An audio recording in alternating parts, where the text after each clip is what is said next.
Hey, how's it going, guys? And welcome to another episode of Tales from the Stash. Now, for those of you who are familiar with this, you already know what I do. There's probably about three of you that watch this, but I don't care. But for you new guys who run across this by accident, basically, this is where I build. This is the part of the basement I build in.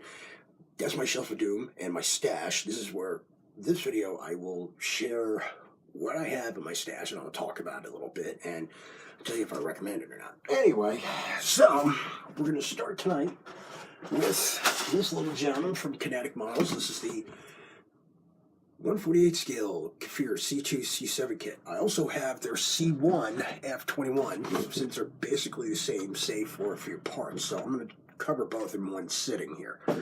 And crap. Long story short, of the Kfir, it was built by Israeli Aircraft Industries, which in turn was a derivative of the Israeli Aircraft Industries Nesher, which in turn was an unlicensed copy of the Mirage 5, which was built by Dassault, which is a ground attack version of the Mirage 3. Long story short, Mossad got a hold of the prints because 50 Mirage 5s that they ordered were embargoed. So they got a hold of the prints somehow, and they basically built an unlicensed version of the Mirage 5, and in turn they started improving upon it. Instead of using a French-built HR engine, they used the General Electric J79, which is also used on the F-104 Starfighter and the F-4 Phantom. However, Israel doesn't use the Starfighter, but they did use the Phantom. So, you need to know any more, I recommend Googling. Now, as for Kinetic, I have a few of their kits. I haven't built any of them yet, although I am in the process of building one on and off for the past couple of years. Not a bad kit, but I still got to learn them. Kinetic is a good company. They're actually not bad at all. They're really come a long way from their F-16 kits. From what I heard, their AMX kits are just fantastic. Well, it's the Super Etnard, the Sukhov 23, 33, and a couple others, and they're really, really nice. And I've actually enjoyed them. You know, they look promising. They look like a lot of fun to build. So, without further ado, let's start getting a look at these things. When I opened the box, I was thinking the Kfir was a huge jet fighter. It's really not that big. It's roughly the size of an F-16 at most, and it's a Delta Wing, much like the Mirage, the F-106 Delta Dart. The F-106 is a monster compared to this thing. I have actually built a few of them. You might see them back in the shelf here somewhere. The old monogram and a trumpeter. So, without further ado, let's talk about the Kfir kits from Kinetic. Don't mind me, I've had a long day. Well, anyway, here's the fuselage here. You can tell that of course, scribing's good. It's very well. It's busy, if not very accurate. It's actually quite accurate, save for a few spots here and there, according to a fellow modeler I talked to. Although he might be right, but I don't know. I'm going to end up building it anyway. Like I said, the fuselage is surprisingly small. Here it is. There's the intakes. Like I said before, the scribing is actually really nice on here. It's well done. It's got the rivets. It's got a lot of access panels. Now, most of the kits that come from the Hong Kong, China area are victimized by the Mad Riveter. And for those of you who've built before, you understand where I'm coming from. However, the Kinetic kits tend to be rather restrained and well done. Like I said, the scribing is very well done on this. The surface of the plastic on this seems to be a little grainy, or almost like a pebbly. Shouldn't say pebbly, a little rough texture. So I would suggest, if you're going to do a natural metal, and if anybody has any pictures of a Kfir natural metal, I want to see them. If you ever think of doing it, I would suggest sanding down a little bit, or using a primer. In my case, since I work with acrylics, I use a primer, but otherwise everything else is fine on it. The details actually, although it's a little bit touch on the soft side, I mean, it's not crisp, but it's there. It's actually very well done. This is the wing section. Now, the C2 C7 has the dog tooth, as you can tell here. So, and we're running through that, of course. And those are very well done. The shapes are very good. This is the intake for the engine parts, cockpit. Now, the neat part about this kit is it gives you the option of dropping the flaps or leave them in a neutral position. I haven't seen any pictures of this Kfir with the flaps dropped, although I have seen seen them with a barrel under the ass end. From what I understand, the G79 is a notorious leaker of oil and fluids. Although I could be wrong on this.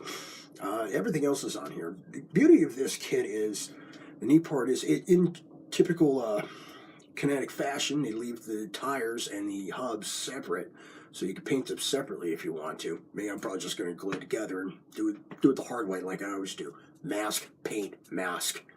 I'm a glutton for punishment, what can I tell you? As I said before, this is for C2, or this one I'm looking at is for C2 or C7, so it's got the parts for appropriately. If I look carefully, I think this is just, there's, the difference between the both kits is pretty simple. As I said before, here is the canards, matter of fact. This is, for, as I said before, it's C2, C7.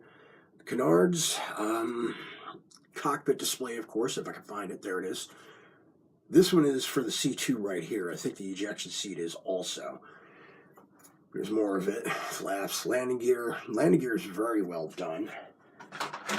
Weapons loadout, we're going to go with sprue. There's actually two of them. This is for the nose, both for the C2 and the C7, and parts for the C7 are here, here, and a couple other areas. Also includes for the PAVE penny pod that they use for, I'm guessing, for laser guided. My history, my references are a little rusty. Fuel tanks, both of them right here, of course. Here's your fuel tanks. This one here has for the center line for the, let me flip it over here. Center line for the bomb rack, which is pretty unique for the Kfir. Supersonic, yeah. Supersonic tanks, centerline tank, another small tank. Griffin, this is Griffin 3 laser guided bomb. Now, the initial release of the C2, C7, the tanks were a little short, and from what I understand, the scribing was a little off in the nose section. Well, when I go to the C1, I'll explain more. You don't have to use these if you don't want to, but it's nice to have them. Also, here's more ordnance. Here's for the Rockeye Mark 20 cluster bomb units. This is an AGM-88. You don't use this, and you don't use these. You can if you want. I wouldn't do it. And here's from the Mark 82 Snake Eyes. Also, once again, multiple bomb rack.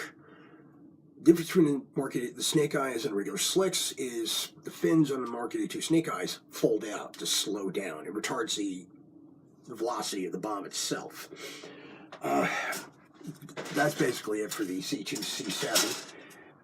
Now, as for the C1, F21, the differences are much more noticeable. I'll explain more in a little bit. See, anything else I missed? Oh, and they also provide the Kfir 3 or Python 3 dogfight missiles for the Kfir kit. Now, if you don't want to use these, you don't have to. You can always use sidewinders in its place. Or if you have Kfir 2 dogfight missiles, you could use those, but those are going to be a rare find. Now, this is pretty interesting because even though this kit came out 2013, and it was a really nice one, there really hasn't been a specific Kfir kit for a long time. Since SE released one in the early 80s, early mid-80s, I could be wrong on this, which really wasn't a good kit. It looked like a Kfir from a distance, but as you got closer, it really wasn't a Kfir. It looked like some sort of mishmash of a Mirage from what I understand. I never got a hold of the kit, although I would have liked to, but it was a pain in the ass to find it that time. Now, as for their C1 kit, F21, yeah, I got a mess, by the way, folks. I got to clean it up. It's similar in layout. Oh, both common. This is the clear parts. These are actually very well molded. Very crisp. You can see the detail on it. I keep these bags separate from the rest of the parts because I don't want to scratch up the plastic. But it's nicely done. It's very well done. I mean, despite the somewhat soft detail, they're very well molded. As you can tell, this is different plastic on this one. Now, these were all the same for the C1 and stuff. But as I mentioned with the C1, they corrected the fuel tanks here, as you can tell, for the wings, and they also corrected the nose section, from what I understand, which is here and here. Most of these parts for the C1 you're not going to be using because they already provide parts for the C1. Matter of fact, here's the wings for this. No, wait a minute, that's the C2. This is for the wings for the C1. They have the slot, and the wings are straight. They also have the small narrow canards for the intakes here, a different nose. They have the blank gun plates for the adversary version. They also took care of the underside of it here, as well as they made a different cockpit display for the C1, which is pretty cool. Nice touch, Kinetic, because you did your research well, and they also corrected any problems. So if you're not sure about using whatever parts in the C2, you can always pilfer from the C1 because you're not going to be using them anyway. Another thing about the C1 is they also have floor latch parts, which is my Achilles heel. I've never been very good at floor latch. I mean, I'm good, but I'm not that good. Let's just say I don't have the patience for stuff like that. I mean, I'm great with painting and masking and filling and sanding, but that's another story. These are actually reinforcement plates for the small canards on the C1. This is really nice, and you can see why they did what they did, because it would require a lot of work. It would probably look not too realistic if they tried to mold it in or something. Now, Kinetic for a while would used Gun Sangyo, which is a company out of Japan that uses that makes acrylic, but you can't find them here in the States anymore. You do have Mr. Color, which is an acrylic lacquer, which is a weird paint, but they're not that easy to use. However, they do in the instructions. Let's go to the instructions and that's for the rest of the kit, since both versions are generally the same. Speaking of which, I don't even know what to do with the instructions. I do this a lot, by the way. But you know what? Here we are. We'll use the C1 instructions. Now, Kinetic instructions are pretty good. They're the basic layout. They're very well represented, as you can see here. The instructions are generally the same as on the C2, C7, so I'm not going to get too crazy about it. However, the C1 version, they did make a couple of blunders, and I will show them here. So pay attention to your references very carefully. This right here, the wing assembly. They tell you to use the wrong wings. So, and everybody that knows, if you're building a C1, you don't go with those wings. You go with the straight wings. So pay attention very carefully. Matter of fact, shows you the corrected in the following. Pretty interesting. But they're clear, they're concise. The paint guide calls out for Gun Sangyo, call for Tallery, and they also call for Vallejo, which is pretty cool. Now, if you don't have any of these paints, you can always, this is one thing that'll come in a big handy. Israeli Air Force tends to use the FS595A color chip guide. Now, as a government issued thing, you're not sure about it, look it up, or you can look up online what colors to use, since as long as you have the proper cross-reference, you're going to be fine. You'll be fine with the paint colors. I use testers, I use life color, I use whatever, but they're all generally the same. Just make sure you do your references. But since we're in, let's see, back over to here. Here we are. Here's the color guide for the C1. Now, since this is C1 F21, they provide for the adversary scheme, which is used by the Navy and Marines.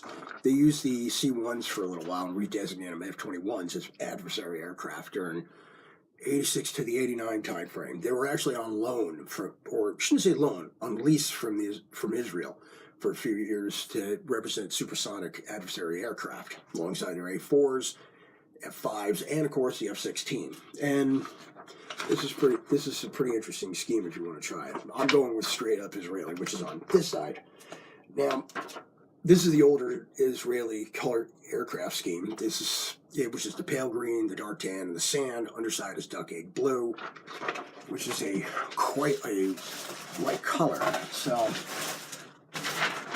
pretty easy to work out. Now, as for the C2, C7, they give you a different style. They give you the two-tone air superiority gray scheme. The Kfir only had one aerial kill. It's a fighter bomber. So, and here is what they used later in their careers. This is very similar to the F-16 used by Israel and to the F-15, which is also used by Israel. Same thing with this, but this is for the ground attack version. So the only difference between that and the other one is the green and the underside.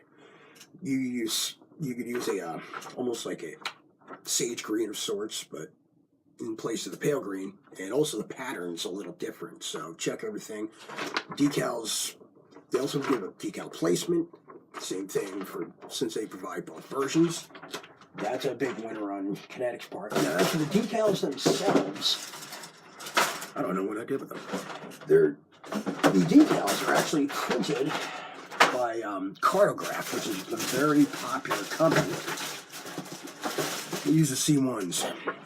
Now, the decals are actually researched by Ezra Decal, and they're printed by Cartographs. And I've had some limited success with some of Kinetic's decals. They're actually nicely done. They conform well. They conform, they adhere well. Just be careful with them. Be careful with the setting solution because they're a little delicate. But if they're nicely printed, I would use them. I would use them. If you don't feel comfortable using them, you can always get Ezra decals. Now, I mentioned before that both of the kits they're generally the same, save for a few parts, but the ordnance loadout on the Kfir kit really is on a C1, isn't as extensive as it would be on a C2 or C7. Even though, I don't know, actually, but the other thing they didn't provide on the C1 is they didn't have the aircraft instrument boom, the aircraft ACMI pod, as I would call it. Took me a little while, forgive me guys, which is used basically for simulate air-to-air combat. You can always pilfer that from one of Kinetic's F-16 kits, which is also a naval adversary. And they also do provide the Kfir 3 dogfight missiles. You don't feel like using them, you can always find someone else, other missiles, as I said before. And they also provide an ECM pod, which is right in here. This is an Israeli ECM pod. But the kit itself is very nice. Both kits are very nice. Would I recommend them? Of course I would. They're very nice kits. They're a little, as I said though, the detail is a little soft, so I recommend having putty on hand in case you got to fill any seams. That might require some work, but they're very well researched and they're very well done, so I do highly recommend building these. But they might be more involved, so take your time, make sure you have the reference on hand, and research, because they're worth checking out.